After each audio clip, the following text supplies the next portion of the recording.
Terceira parte da nossa aula. Vamos inaugurar as consequências previstas na Lei 8.072/90 para os crimes hediondos e equiparados. Vamos começar a estudar o artigo 2º e artigos seguintes. Vejam, a Lei 8.072/90, no artigo 2º, inciso 1, diz que os crimes hediondos e equiparados são insuscetíveis de anistia, graça e indulto. A Constituição, no artigo 5º, inciso romano 43, já tinha dito que esses crimes são insuscetíveis de graça ou anistia. O que o artigo 2º, inciso 1 da Lei 8.072/90 fez foi reproduzir a proibição constitucional e acrescentou indulto. Vejam, os crimes hediondos, a prática da tortura, o tráfico ilícito de drogas e o terrorismo são insuscetíveis de anistia, já existe essa proibição na Constituição, graça, já existe essa proibição na Constituição, e colocou indulto. Opa, é aqui que a coisa pega. O legislador ordinário poderia ter colocado o indulto na vedação, no rol de vedações? Poderia ter ampliado? Será que ampliou? Pergunta de concurso: a vedação do indulto é constitucional ou extrapolou o mandado previsto no artigo 5º, inciso romano 43? A primeira corrente diz que a ampliação é inconstitucional. A ampliação é inconstitucional. De acordo com essa primeira corrente, o artigo 5º, inciso romano 43, anuncia vedações máximas. O artigo 5º, inciso romano 43, anuncia vedações máximas. Não poderia o legislador ordinário ampliá-las. Não bastasse isso, a concessão do indulto está entre as atribuições privativas do presidente da República. Não pode o legislador limitá-lo, seria uma interferência do poder legislativo no poder executivo, numa importante atribuição do presidente da República. A segunda corrente discorda. A segunda corrente entende que a ampliação é constitucional. Para a segunda corrente, o artigo 5º, inciso romano 43, anuncia vedações mínimas. O próprio artigo 5º diz que o legislador definirá. O legislador definirá. São vedações mínimas. Tem uma corrente que diz ainda, espera um pouquinho, quem falou que o Constituinte não proibiu o indulto? O Constituinte proibiu o indulto, sim. O Constituinte, quando proíbe graça individual e proíbe graça coletiva. Graça coletiva é sinônimo de indulto. Guilherme de Souza Nutti defende isso. Quem falou que o Constituinte não proibiu indulto? Lógico que proibiu indulto. A proibição está dentro da expressão graça.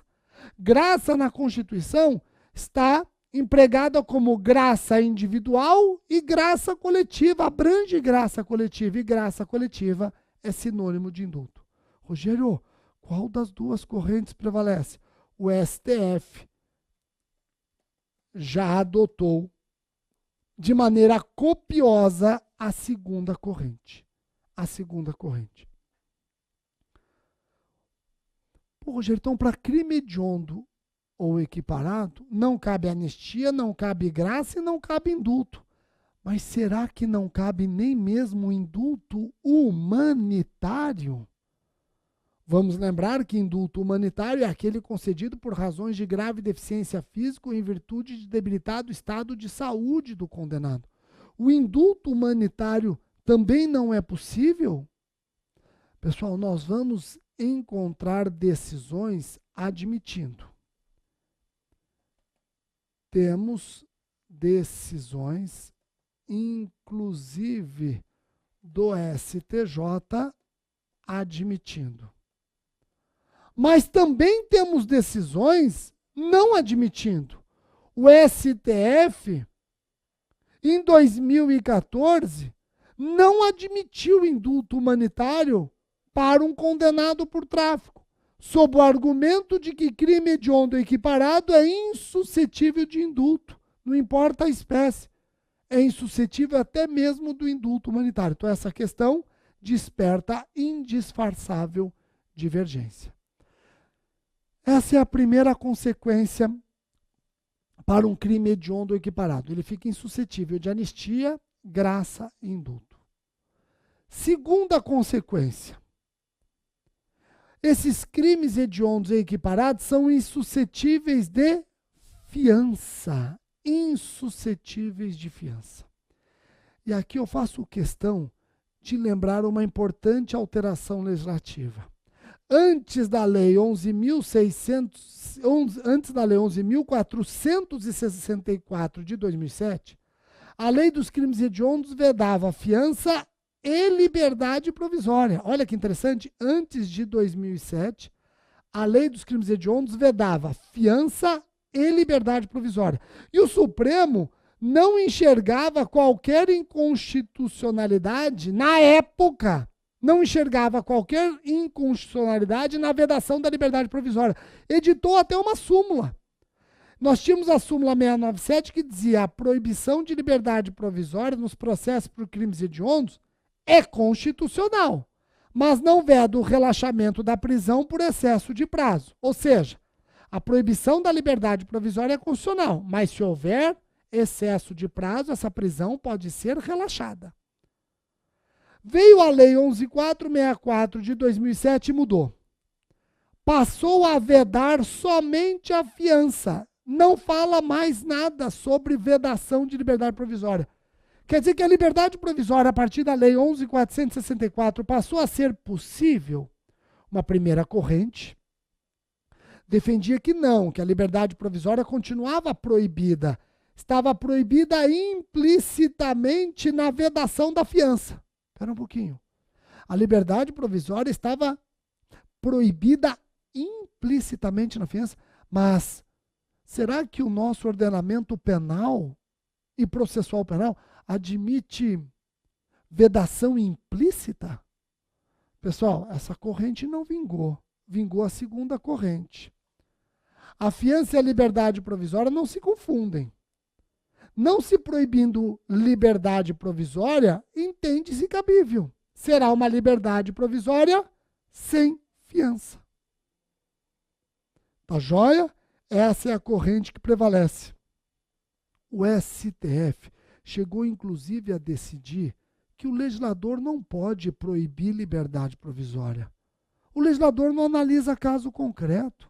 Quem tem que proibir ou não a liberdade provisória é o juiz na análise do caso concreto. Olha que interessante essa evolução no posicionamento do STF. Ó. Quando veio a Lei 8.072/90, o artigo 2º, inciso 2, vedava fiança mais liberdade provisória. Aí veio a Lei 11.464 de 2007 e passou a vedar, veda somente fiança. Não veda mais liberdade provisória. No HC 104.339, o STF decidiu o quê? O legislador não pode proibir liberdade provisória, mas somente o juiz na análise do caso concreto. Somente o juiz na análise do caso concreto. E sabe o que aconteceu? A súmula 697 do Supremo ficou superada. A súmula 697 do Supremo ficou superada.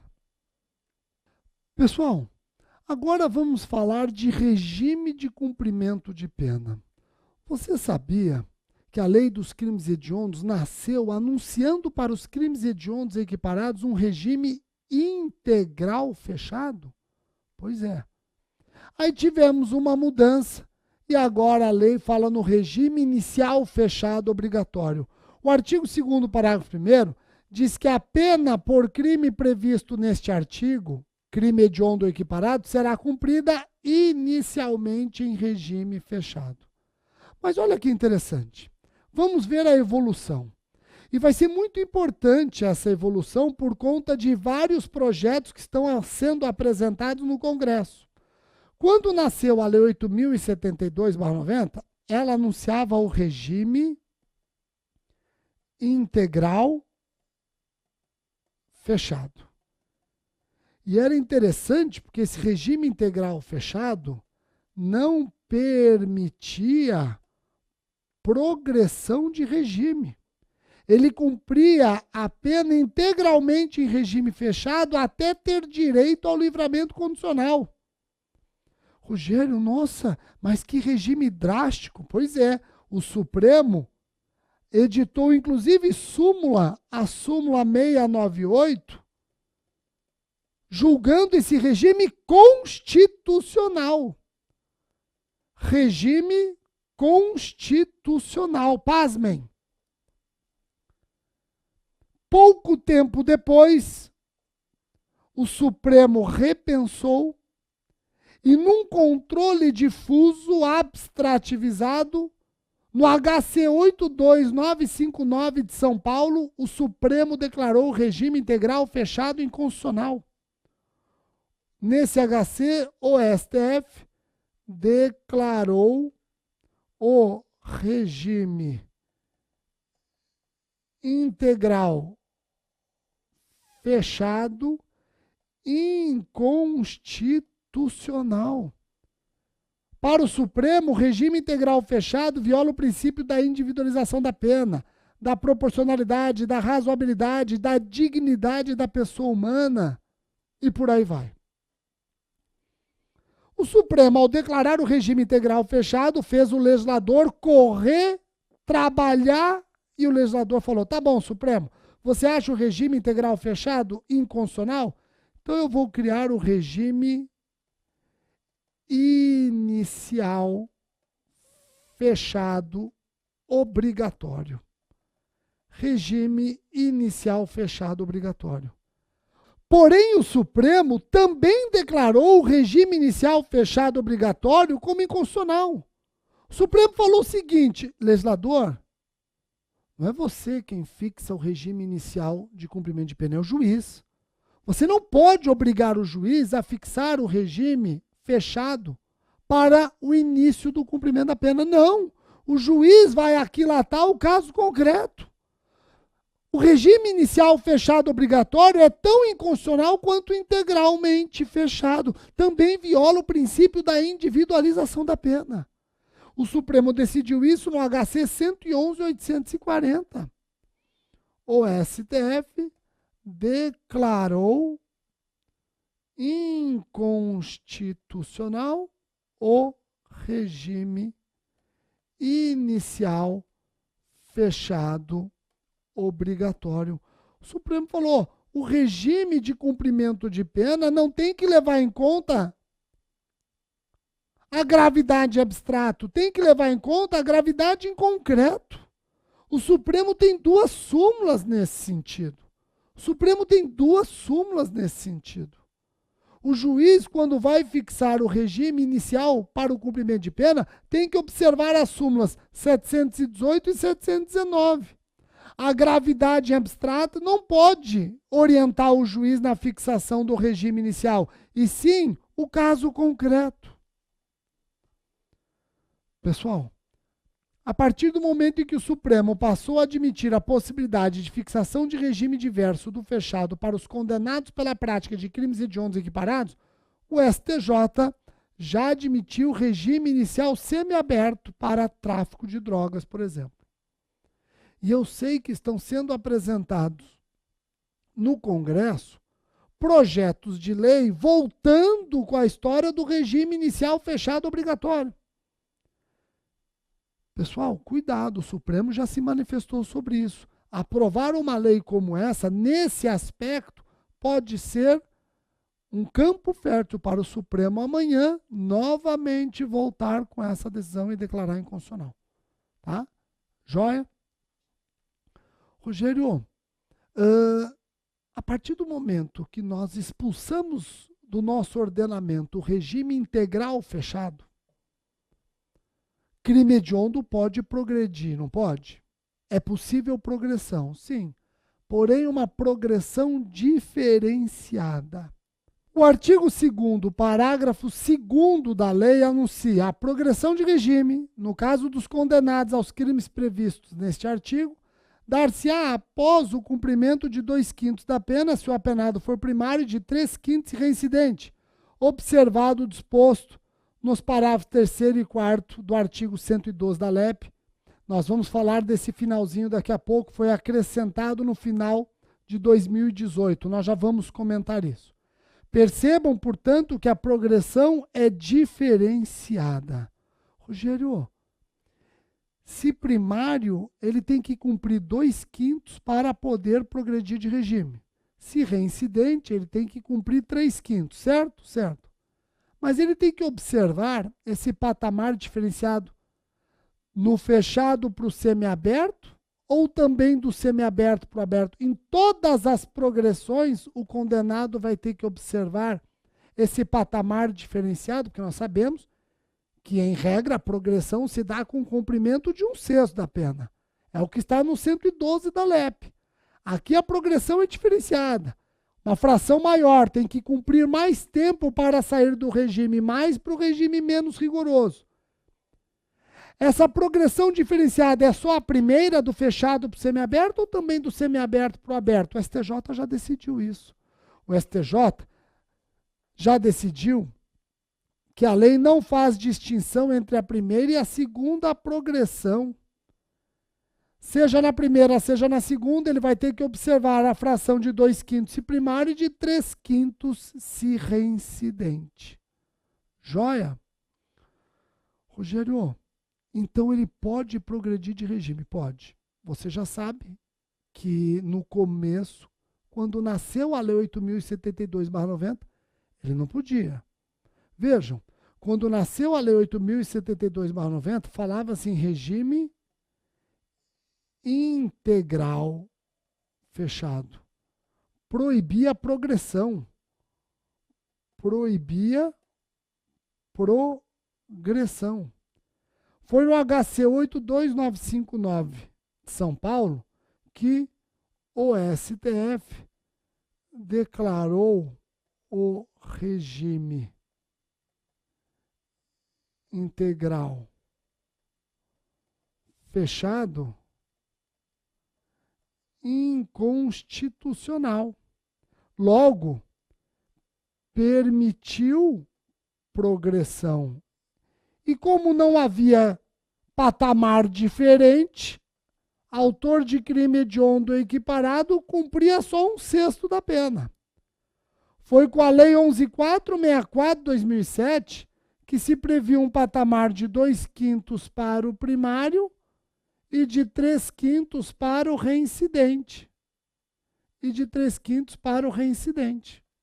Rogério, mas espera um pouquinho. Esse patamar diferenciado, ele não pode retroagir para alcançar fatos pretéritos. Fatos anteriores à Lei 11.464 de 2007 continuam progredindo com o 6º, correto? Correto. Eu não posso retroagir a Lei 11.464 de 2007 para alcançar fatos pretéritos.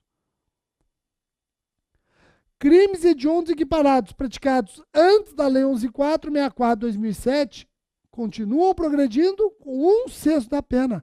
Temos súmulas nesse sentido. Nesse sentido, a súmula vinculante 26 e, de forma mais clara ainda, a súmula 471 do STJ. Os condenados por crimes hediondos ou assemelhados cometidos antes da vigência da Lei 11.464 de 2007 sujeitam-se ao disposto no artigo 112 da LEP para a progressão de regime prisional.